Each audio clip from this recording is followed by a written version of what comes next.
ಶ್ರೀ ಗಣನಾಥ ಸಿಂಧೂರ ವರ್ಣ ಕರುಣ ಸಾಗರ ಕರಿವದನ ಲಂಬೋದರದ ಕೋಮಿಕರ. ಶ್ರೀ ಗಣನಾಥ ಸಿಂಧೂರ ವರ್ಣ ಕರುಣ ಸಾಗರ ಕರಿವದನ ಲಂಬೋದರದ ಕೋಮಿಕರ. ಹರಿಬಾಳು ಆರಸವಳೆ ಎಲ್ಲ ಕಡೆಯೂ ಉಂಟಾಗ್ತು. ದೂರದಲ್ಲಿ ಒಂದು ತೋಟ ಕಾಣಿಸಿತು.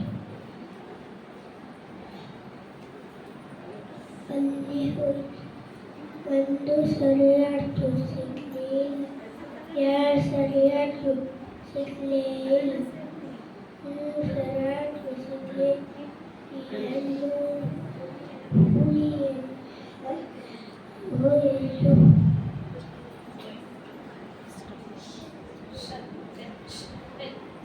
Once upon a time, there lived four cows in a forest. Every day, two rays in a forest. One day, a lion passed on the way, hands on the cows. When the cows saw the lion, all of them fight against it. The lion ran away. After some days, they quarreled each other. Began in different races. The lion came there, killed them one by one. Follow the story. Unity is strength. There lived four cows.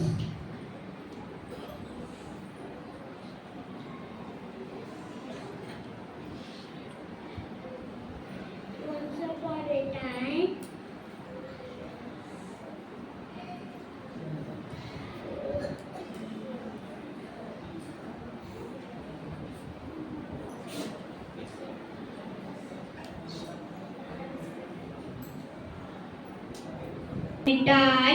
there lived four cows in a forest. Every day used to graze together in a particular place. One day a lion passed on the way and saw the cows. When the cows saw the lion, all of them fought against it. The lion ran away. After some days, the cows quarreled each other and began to graze different places. The lion came there and killed them one by one. Moral of the story: unity is strength. Sunny was very fond of cashew nuts, so his mother always gave him a few nuts to eat. But he always asked for more nuts. The mother said, "No, my dear, don't eat too much at a time. You will get stomachache." Next day, Sunny was alone in the house. He took the jar of cashew nuts, ate many as he could. The next day, he fell sick, started crying. Mama, my stomach is paining. He felt sorry, not obeying his mother. Moral of the story is, we should always obey his mother. ಒಂದು ದಿನ ಒಂದು ಸಿಂಹ ಇತ್ತು ಕಾಡಿನಲ್ಲಿ. ಆ ಸಿಂಹ ಎಲ್ಲರನ್ನು ತಿಂತಿತ್ತು. ಆವಾಗ ಎಲ್ಲರೂ ಸೇರಿ ಒಂದು ಉಪಾಯ ಹುಡುಕಿದ್ರು. ಮೊಲ ಸಿಂಹನ ಹತ್ರ ಹೋಗಿ, ಸಿಂಹ ಇಲ್ಬಾ ಅಲ್ಲಿ ಬಾವಿ ಹತ್ರ ದೊಡ್ಡ ಹುಲಿ ಇದೆ, ನೀನು ಇಲ್ಬಾ ಅಂತ ಹೇಳ್ತು.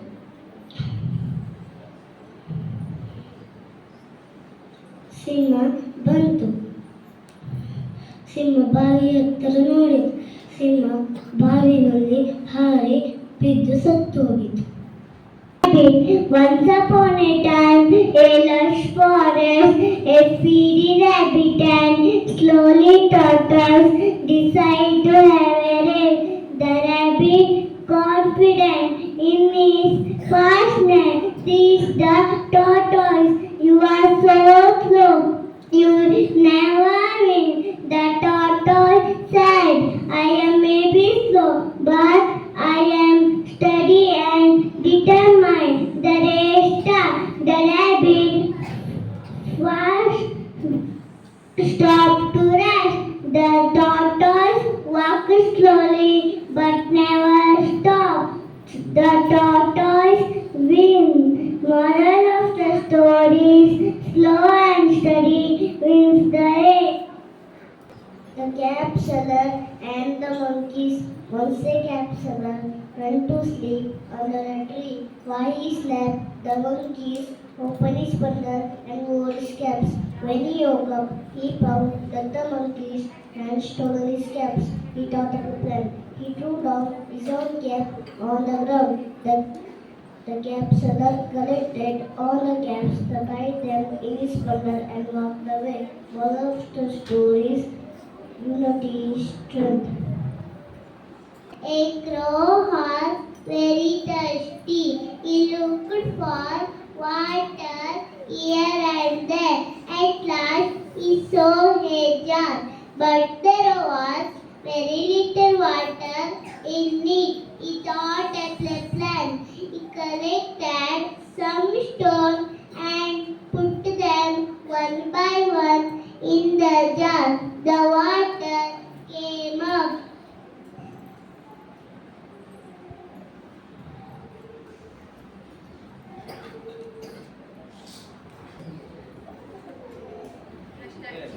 ಕಾಗಕ್ಕ ಗುಬ್ಬಕ್ಕನ ಕಥೆ ಹೇಳುತ್ತೇನೆ. ಒಂದು ದಿನ ಕಾಗಕ್ಕ ಗುಬ್ಬಕ್ಕ ಬಟ್ಟೆಯಲ್ಲಿ ಹೋಗಿ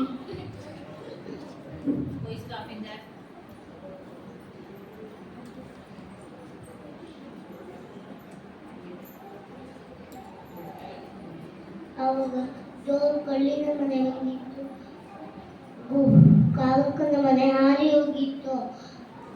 ಗುಬ್ಬಕ್ಕನ ಕಳ್ಳಿಗೆ ಹನಿ ಜಾಗ ಕೊಡೆ ಅಂದಿತ್ತು. ಹನಿ ಜಾಗ ಕೊಟ್ಟಿತ್ತು. ಮನೆಗೆ ಹೋಗ ಅಲ್ಲಿ ಒಂದು ಮೊಟ್ಟೆ ಇತ್ತು. ತಿಂದುಕೊಂಡ್ರಂಬಂದಿತ್ತು. ಅದೆಂತ ಸೊಳ್ಳೆ ಅಂತ ಕೇಳಿತು.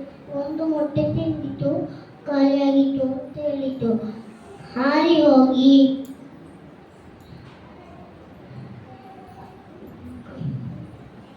ಗುಬ್ಬಕ್ಕರು ಕಾಗಕ್ಕ ನನಗೆ ನೀರೇ ಕೊಡೆ ಅಂತ ಹೇಳಿತ್ತು. ಮಾಡ್ಕೊಂಡಿರೋ ಅಂತ ಹೇಳಿತ್ತು. ಬಿಸಿ ಬಿಸಿ ನೀರು ಕಾಯಿಸ್ಕೊಂಡು ಬಾಯಿ ಒಳಗೆ ಹಾಕಿತ್ತು. Once a cat seller went to sleep and tree. While he slept, the monkeys obeyed instructions. The orange slept. Mango, I am the king of fruits. I am a big guy, side inside.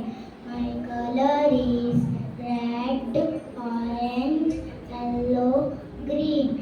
I reach in the vitamin C. I am the cashew nut.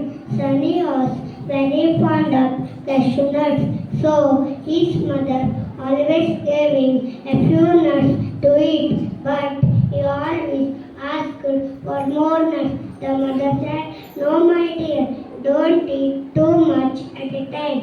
You will get stomachache. One day, Sunny was alone in the house. He took jar of cashew nut and ate it many as he could. The next day, he fell sick and started crying. My stomach is paining. He felt sorry but not obey his mother. His moral of the story: we should always obey the elders.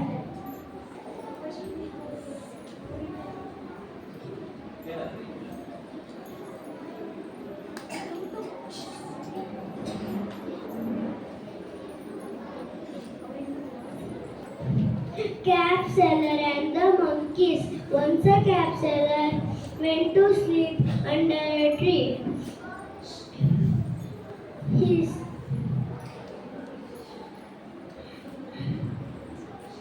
Once a cap seller went to sleep under a tree.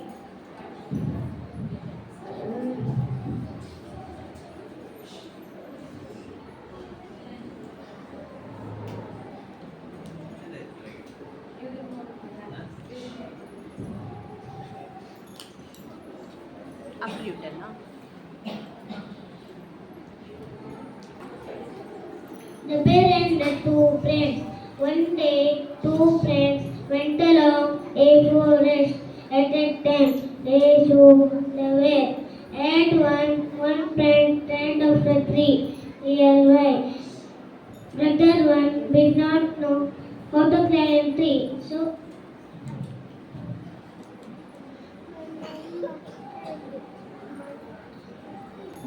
hello everyone, my name is Samar. Today my story name is The Ant and the Dove. Once upon a time, the very thirsty ant was drinking water from the river. Suddenly the ant lost its balance and fell into the water. Help, help, help, cries the ant, but no one could hear his cries. The dove was sitting on a tree nearby, saw that the ant was in trouble. She quickly plucked off the leaf from the tree and dropped into the water. The ant climbed on the leaf. The ant thanked the dove for saving his life. After a few days, the dove was sitting on a tree. The ant saw the hunter was focusing his arrow at the dove.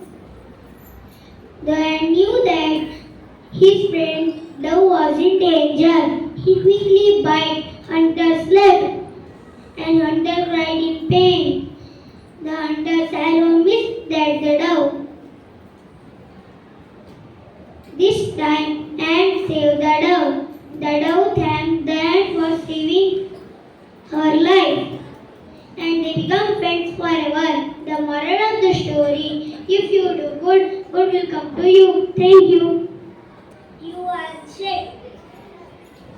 I am studying in first B.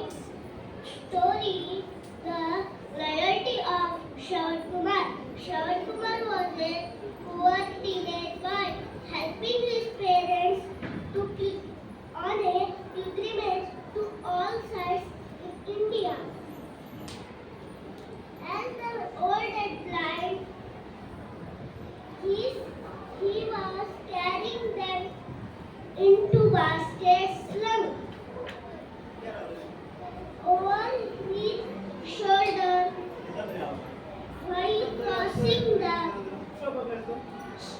the forest of Ayodhya. His parents were very thirsty. So he went to bring water for them. Unfortunately, Shravan Kumar was killed by King Dasharatha. Even with his dying deed, he begs Dasharatha to carry water to his thirsty parents. Moral: we should love our parents like Shravan Kumar. Once upon a time, they used 4 cows in the forest. Every day, they used 4 cows in the forest.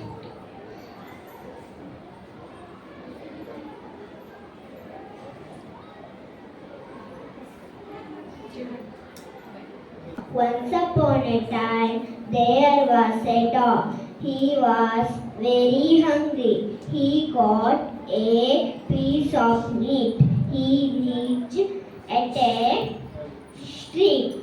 He saw his reflection in the water. He saw another dog with a piece of meat. He wanted to get it. He opened his mouth. He lost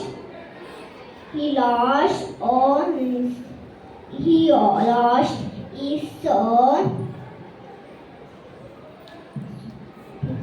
piece of meat. Moral of the story is greed is curse. ಒಂದು ದಿನ ಕಾಡಲ್ಲಿ ಒಂದು ಸಿಂಹ ಇತ್ತು. ಆ ಸಿಂಹವು ಹಾಯಾಗಿ ಮಲಗಿತ್ತು. ಅದರ ಪಕ್ಕ ಒಂದು ಇಲಿಯ ಮನೆ ಇತ್ತು. ಆ ಇಲಿಯು ಓಡೋಡಿ ಬಂದು ಸಿಂಹದ ಮೈಯ ಮೇಲೆ ಕುಳಿದಾಡಿತ್ತು. ಸಿಂಹಕ್ಕೆ ಸಿಟ್ಟು ಬಂದಿತ್ತು. ಸಿಂಹ ಹಾ ಎಂದು ಕೂಗಿತು. ನಾನು ನಿನ್ನನ್ನು ತಿಂದು ಬಿಡುತ್ತೇನೆ ಎಂದು ಇಲಿಯು ಹೇಳಿತ್ತು. ಬೇಡ ಬೇಡ ಮಹಾರಾಜ, ನನ್ನನ್ನು ತಿನ್ನಬೇಡಿ. ನಾನು ನಿನ್ನನ್ನು ಕಷ್ಟಕಾಲದಕ್ಕೆ ಸಹಾಯ ಮಾಡುತ್ತೆ ಎಂದು ಹೇಳಿತು. ಸಿಂಹವು ಒಪ್ಪಿಕೊಂಡಿತ್ತು. ಸಿಂಹವು ಅದಕ್ಕೆ ಬಿಟ್ಟು ಬಿಟ್ಟಿತ್ತು. ಆಗ ಒಂದು ದಿನ ಸಿಂಹ ಬೇಟೆಗಾರರಲ್ಲಿ ಸಿಕ್ಕಿ ಬಿದ್ದಿತ್ತು. ಹಾ ಎಂದು ಕೂಗಿ ಇಲಿಯಗೆ ಕೇಳಿಸುತ್ತಿತ್ತು. ಇಲಿಯು ಓಡೋಡಿ ಬಂದು ಆ ಬಲೆಯನ್ನು ಕಚ್ಚಿ ಸಿಂಹಕ್ಕೆ ಸಹಾಯ ಮಾಡಿತ್ತು. ಅಜ್ಜಿ ಪೂರಿ ಮಾಡ್ತಾ ಇತ್ತು. ಒಂದು ಪೂರಿ ಅದರಿಂದ ಹೆರಗ್ ಬಿದ್ದು ಉಲ್ಟಾ ಗೇಟಿಂದ ಹೊರಗೆ ಹೋಯಿತು. ಅಲ್ಲಿಂದ ಉಲ್ಟಾ ಸ್ವೀಟ್ ಶಾಪಿಗೆ ಹೋಯಿತು. ಸ್ವೀಟ್ ಎಲ್ಲ ತಿನ್ಕೊಂಡು ಉಲ್ಟಾ ತರಕಾರಿ ಶಾಪಿಗೆ ಹೋಯಿತು. ತರಕಾರಿ ಎಲ್ಲ ತಿಂದು ಉಲ್ಟಾ ಫ್ರೂಟ್ ಶಾಪಿಗೆ ಹೋಯಿತು. ಎಲ್ಲ ತಿನ್ಕೊಂಡು ರೋಡಲ್ಲಿ ನಿಂತ್ಕೊಂತು.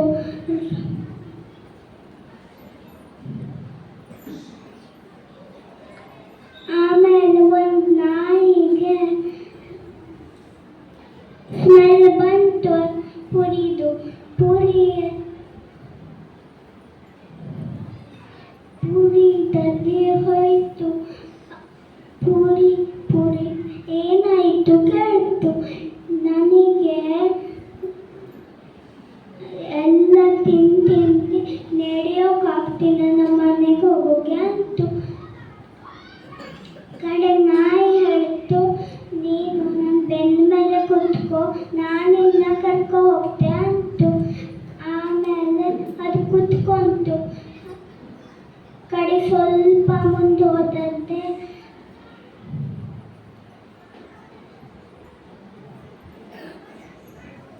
and the monkeys.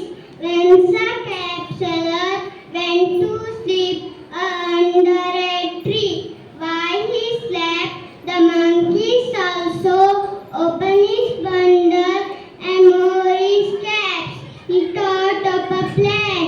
He threw down his own cap on the ground. The capsular collected all the caps and tied them up in his bundle and walked away. Duck ಮತ್ತೆ ಗ್ರೇಪ್.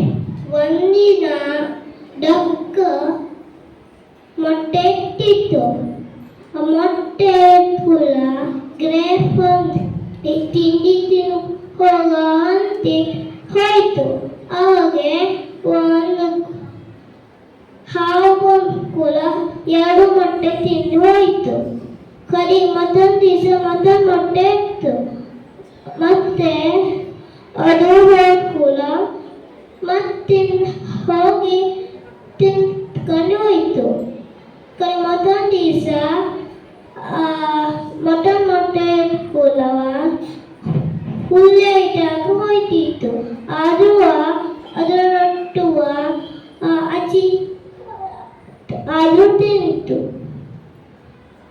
ಕರಿಗೆ ಮತ್ತೊಂದು ದಿವಸ ಮತ್ತೊಂದು ಮೊಟ್ಟೆ ಇತ್ತು. ಕಲಿಗೆ ಮರದ ಮೇಲೆ ಒಂದು ಹದ್ದು ಇತ್ತು. ಆ ಹದ್ದು ಕೂತ್ಕೊಂಡು ಕೂಡ ಡಾಕ್ಯುಮೆಂಟ್ರಿ ಗ್ರಾಫ್ ಹೋಯ್ತು ಕರಿಗೆ. ಡಾಕ್ಯುಮೆಂಟ್ರಿ ಹೇಳ್ತು ಹಾವು ನನ್ನ ಮೊಟ್ಟೆನ ತಿನ್ಕೊಂಡು ಹೋಯ್ತದೆ ಅಂತೆ. ಕರಿಗೆ ಹೋದ್ಕೂಲ ಅದು ಹೋದ್ಕೂಲ ಮತ್ತೆ ಮೊಟ್ಟೆ ಹೋದ್ಕೂಲ ಕರಿಗೆ ಅದು ತಿನ್ನು ಬಂದ್ಕೂಲ ಹದ್ದು ತಗೊಂಡು ಕರಿಗೆ ಅದು ಮಕ್ಕಳಿಗೆ ಆಹಾರ ಕೊಡ್ತು. ಒಂದು ನರಿ ಒಂದು ತೋಟದಲ್ಲಿ ಹೋಗುತ್ತಿತ್ತು. ಅಲ್ಲೇ ಒಂದು ದ್ರಾಕ್ಷಿಯನ್ನ ತೋಟ ಸಿಕ್ಕಿತ್ತು. ದ್ರಾಕ್ಷಿಯನ್ನು ತಿನ್ನಕ್ಕೆ ರಸಿ ದಂಪ್ ಮಾಡ್ತು, ಆದರೂ ಸಿಗಲಿಲ್ಲ.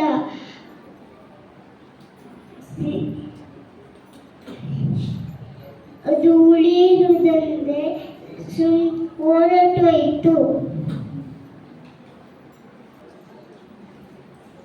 ಬಾಯಾರಿದ ಕಾಗೆ. ಒಂದು ದಿನ ಬಾಯಾರಿದ ಕಾಗೆ ನೀರನ್ನ ಹುಡುಕುತ್ತಾ ಬಂದಿತು. ಅಲ್ಲಿಯೇ ಇದ್ದ ಒಂದು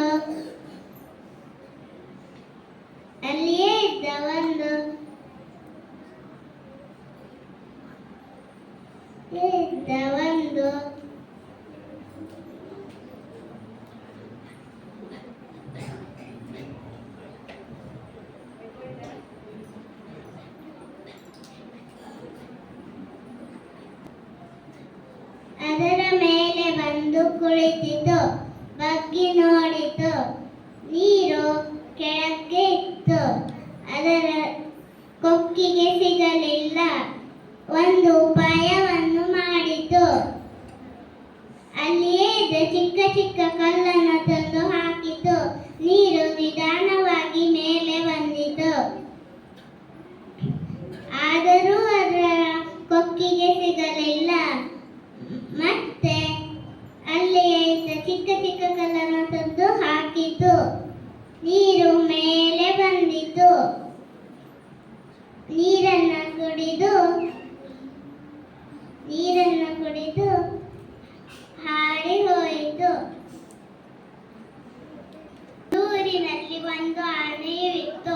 ಅದು ಪ್ರತಿದಿನ ಒಂದು ಕೊಳದಲ್ಲಿ ಸ್ನಾನ ಮಾಡಲು ಹೋಗುತ್ತಿತ್ತು. ದಾರಿ ಮಧ್ಯದಲ್ಲಿ ಒಂದು ದರ್ಜಿ ಅಂಗಡಿ ಇತ್ತು. ದರ್ಜಿಯು ಆನೆಗೆ ತಿನ್ನಲೆಂದು ಬಾಳೆಹಣ್ಣುಗಳನ್ನು ನೀಡುತ್ತಿದ್ದನು. ಆನೆಯು ಸ್ನಾನ ಮಾಡಿದ ನಂತರ ದರ್ಜಿಗೆ ಕಮಲದ ಹೂಗಳನ್ನು ಕೊಟ್ಟಿತು.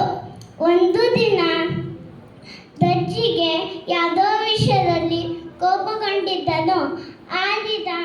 ಆನೆಯು ಅವನ ಬಳಿ ಬಂದಾಗ ದರ್ಜಿಯು ಅವನಿಗೆ ಬಾಳೆಹಣ್ಣುಗಳನ್ನು ನೀಡಲಿಲ್ಲ.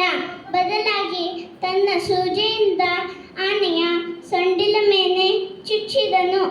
ಆನೆಗೆ ಬಹಳ ದುಃಖವಾಯಿತು ಮತ್ತು ಕೋಪವು ಬಂದಿತ್ತು.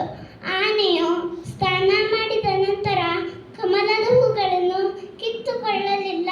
ಬದಲಾಗಿ ತನ್ನ ಸೊಂಡಿಲಿನಿಂದ ಹೆಸರನ್ನು ನೀರು ತುಂಬಿಸಿ ದರ್ಜಿ ಅಂಗಡಿಗೆ ಹೋಗಿ ಅಲ್ಲಿದ್ದ ಬಟ್ಟೆಗಳ ಮೇಲೆ ತಾನು ತುಂಬಿದ್ದ ಹೆಸರನ್ನು ಎರಚಿತು. ದರ್ಜಿಯು ಇದನ್ನು ನೋಡಿ ತಲೆಯ ಮೇಲೆ ಕೈ ಇಟ್ಟು ಕುಳಿತನು. The lion and the mouse. It was a hot day. The lion was sleeping under the shady tree. A mouse climbed up his back.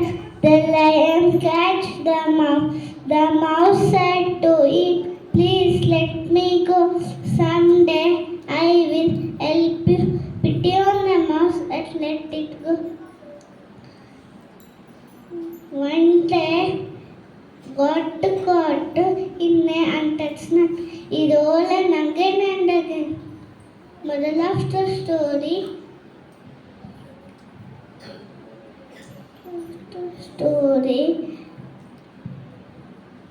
like not anyone.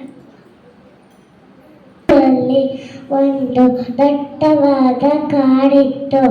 ಅಲ್ಲಿ ನದಿಯು ಇತ್ತು. ಅಲ್ಲೇ ಮರದ ಹತ್ರ ಮರವಿತ್ತು. ಅಲ್ಲಿ ಒಂದು ಮಂಗ ವಾಸಿಸುತ್ತಿತ್ತು. ಇಡೀ ದೇಹ ನೇರಳೆ ಹಣ್ಣನ್ನು ತಿಂತಿತ್ತು. ಅಲ್ಲೇ ನದಿ ಹತ್ರ ಒಂದು ಮೊಸಳೆಗೆ ಹಸಿವಾಯಿತು. ಅವಾಗೆ ಮೊಸಳೆ ಮರದ ಕೆಳಗೆ ಬಂದು ಕೇಳಿತು, ಮಂಗ ನನಗೆ ಸ್ವಲ್ಪ ನೇರಳೆ ಹಣ್ಣನ್ನು ಕೊಡುತ್ತೀಯಾ ಅಂತೆ. ಮಂಗ ನೇರಳೆ ಹಣ್ಣನ್ನು ಕೊಡ್ತಿತ್ತು. ದಿವಸ ಬಂದೇ ನೇರಳೆ ಹಣ್ಣನ್ನು ಮೊಸಳೆ ತಕೊಂಡು ಹೋಗ್ತಿತ್ತು. ಒಂದು ದಿವಸ ಮೊಸಳೆ ನನಗೆ ಸ್ವಲ್ಪ ಬೇಕು ಅಂತೆ ಅವನು ನನಗೆ ತಕೊಂಡಾಯಿತು. ಅವಾಗೆ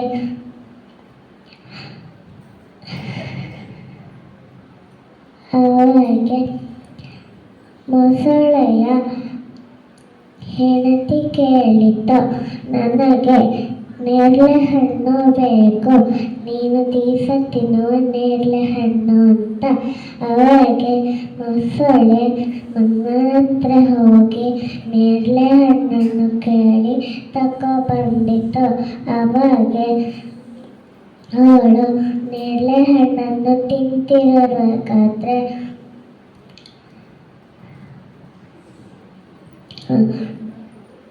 ಮಂಗ ದಿವಸ ನೇರಳೆ ಹಣ್ಣನ್ನು ತಿಂತಾರೆ. ನೇರಳೆ ಹಣ್ಣು ರುಚಿ ತಿಂತೆ ಮಂಗನ ಹೃದಯ ಎಷ್ಟು ರುಚಿಯಾಗಿರ್ಬೋದು ಅಂತ ಮೊಸಳೆ ಕೇಳುತ್ತೆ. ಅವಾಗೆ ಮೊಸಳೆ ಹೌದಾ ಎಂದೆ ಹೋಗುತ್ತೆ. ಆಮೇಲೆ ಮೊಸಳೆ ಮಂಗನನ್ನು ಕರ್ಕೊಂಡು ಹೋಗುತ್ತೆ. ನನ್ನ ಹೆಂಡತಿ ನಿನಗಾಗಿ ಸ್ವಲ್ಪ ಹೆಚ್ಚು ಅಡುಗೆಗಳನ್ನು ಮಾಡಿದ್ದಾಳೆ, ಆದರೆ ನೀನು ನಮ್ಮನೆಗೆ ಬರ್ತೀಯ ಅಂತ ಕೇಳಿತು. ಹೌದಾನೆ ಮಂಗಗೆ ಖುಷಿಯಾಗಿತ್ತು. ಮೊಸಳೆ ಮೈಮೇಲೆ ಹತ್ಕೊಂಡು ಈಜಾಡ್ತಾ ಬಂದಿತು. ಆವಾಗೆ ಮೊಸಳೆ ಹೇಳಿತು ಹೀಗೆ, ಮಂಗಣ್ಣ, ನಾನು ನಿನಗೆ ತಿಂಡಿ ತರಿಸ್ಲಿಕ್ಕೆ ಹೋಗೊಂದಲ್ಲ, ನಿನ್ನನ್ನೇ ನಾವೆಲ್ಲ ತಿಂತು ಅಂತ ಹೇಳಿತು. ಆಮೇಲೆ ಮಂಗನಿಗೆ ಸುಮಾರು ಬೇಸರವಾಯಿತು. ಆಮೇಲೆ ಮಂಗನಿಗೆ ಒಂದು ಉಪಾಯ ಹೇಳಿತು. ಅಯ್ಯೋ ಹೃದಯವನ್ನು ನಾನು ಮರದ ಇಟ್ಟು ಬಂದಿದ್ದಲ್ಲ ಅಂತ ಹೇಳಿತು. ಹೌದಾ ಅಂತ ಕೇಳಿದ್ಕೊಡು ಅದು ರಿಟರ್ನ್ ತಿರುಗಿ ಮತ್ತೆ ಹೋಗಿತ್ತು. ಆವಾಗ ನಿನಗೆ ನೇರಳೆ ಹಣ್ಣು ಇಲ್ಲ ಏನೂ ಇಲ್ಲ ಅಂತ ಹೇಳಿತ್ತು. ಒಂಟೆ ಮತ್ತು ನರಿ ನದಿಯ ದಡ ಹತ್ತಿರ ಹೋಗಿದರು. ನದಿಯ ಇನ್ನೊಂದು ದಡದಲ್ಲಿ ಕಬ್ಬಿನ ಗದ್ದೆ ಇದ್ದಿತು.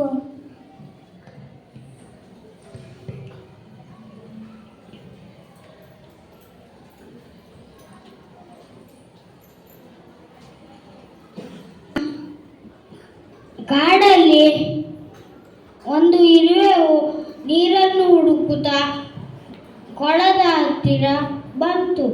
ಆವಾಗ ಬಗ್ಗಿ ನೀರು ಕುಡಿಯುವಾಗ ಜೋರಾದ ಗಾಳಿ ಬೀಸಿ ಅದು ನೀರಿನಲ್ಲಿ ಬಿದ್ದು ಬಿಟ್ಟು.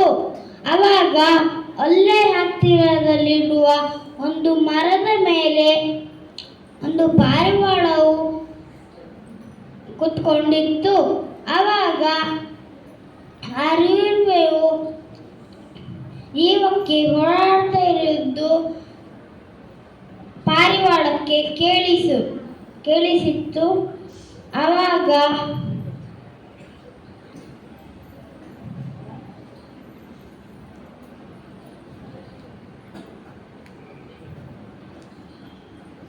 ಇನ್ನಷ್ಟು ಎಲೆಯನ್ನು ಹೊತ್ತಾಕಿತು. ಇರುವೆಯು ಒಂದು ಎಲೆಯನ್ನು ಹೊತ್ತಿ ದಡ ಸೇರಿತು.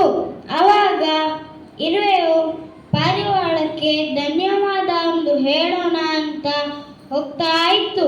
ಆವಾಗ ಮರದ ಹತ್ತಿರ ಒಂದು ಬೇಟೆಗಾರ ಆ ಪಾರಿವಾಳಗೆ ಗುರಿ ಇರ್ತಿದ್ದ. ಅವಾಗೆ ಆ ಇರುವೆಯು ಒಂದು ಕ್ಷಣವೂ ಯೋಚಿಸದೆ ಆ ಬೇಡನ ಕಾಲಿಗೆ ಕಚ್ಚಿತು. ಅವಾಗ ಆ ಬೇಡ ನೋವಿಂದ ಜೋರಾಗಿ ಕಿರ್ಚಿದ. ಆ ಬೇಡ ಕಿರ್ಚಿದ ಸೌಂಡ್ ಕೇಳಿ ಆ ಪಾರಿವಾಳವು ಸುರಕ್ಷಿತವಾದ ಜಾಗಕ್ಕೆ ಹೋಗಿತು.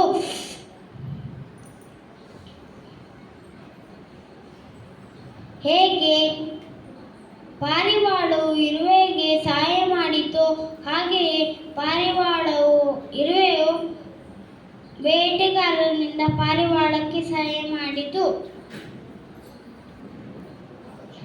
ಒಂದು ದಿನ ಒಂದು ಕಾಡಲ್ಲಿ ಆಮೆ ಮತ್ತೆ ಮೊಲವು ಸಾಗುತ್ತಿತ್ತು.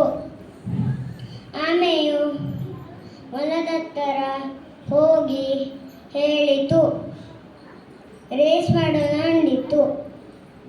ಆವಾಗ ಆಮೆ ಮತ್ತೆ ಮೊಲವು ರೇಸು ಮಾಡಿ ಹೋಗಿ ಆಮೆ ಜೋರಿ ಓಡೋಗಿ ಒಳ್ಳೆಯ ಮರದ ಕೆಳಗೆ ಮಲಿಕ ಬಿಡ್ತು. ಆವಾಗ ಆಮೆ ಸೊಕಾಸ ಬಂದು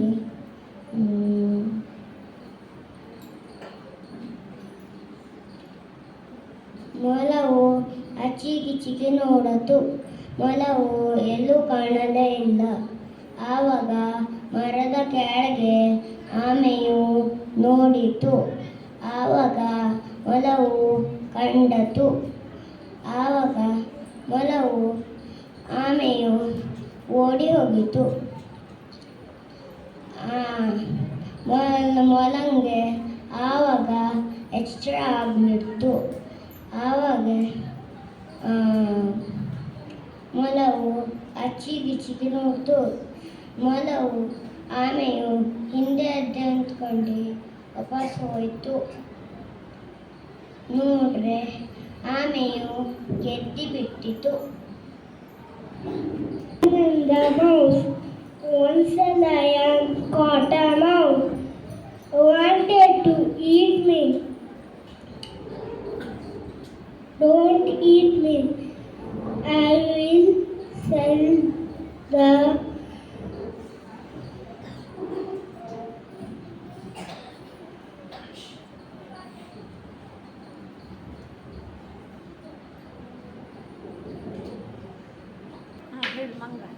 ಮಂಗ ಒಂದು ಇಟ್ಟಿತು.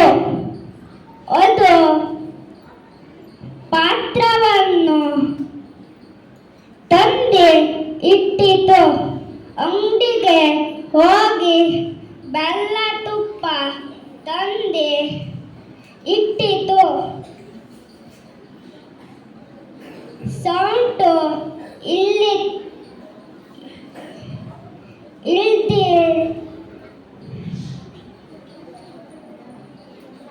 ಇಲ್ಲದಿಲ್ಲ ಆಗಿತ್ತು.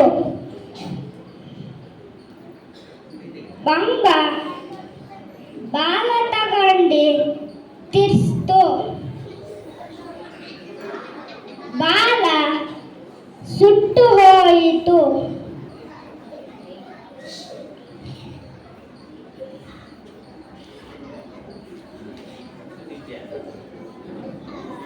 There was a crow, he had a piece of meat. The hungry fox came there. His mouth watered when he saw the piece of meat.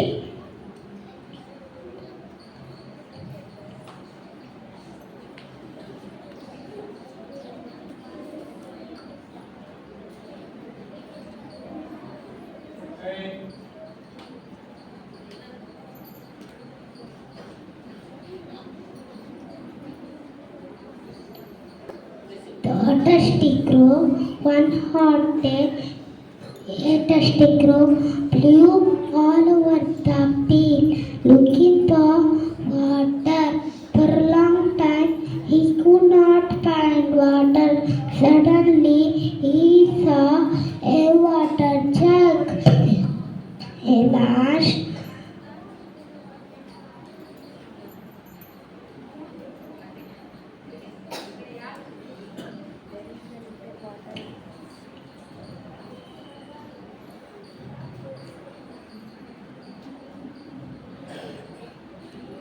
alas,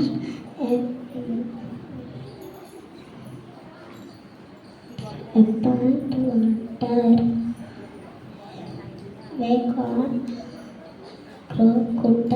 They got good idea.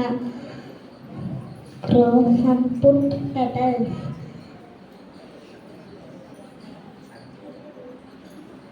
Water came up. Crow drank water, flew away happily. More, there is a way. ಮತ್ತು ನದಿಯ ದಡ ಹತ್ತಿರ ಹೋಗಿದರು. ನದಿಯ ಇನ್ನೊಂದು ದಡ ಹತ್ತಿರ ಕಬ್ಬಿನ ಗದ್ದೆ ಇದ್ದಿತು. ನದಿಗೆ ಕಬ್ಬನ್ನು ತಿನ್ನೋಕ್ಕೆ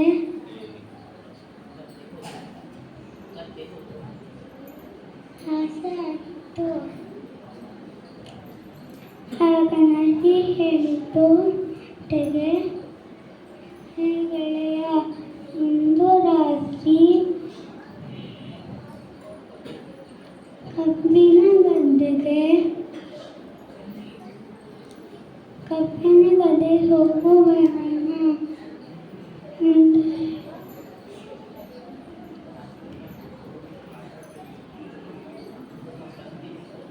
ಅವನು ತಿಂದು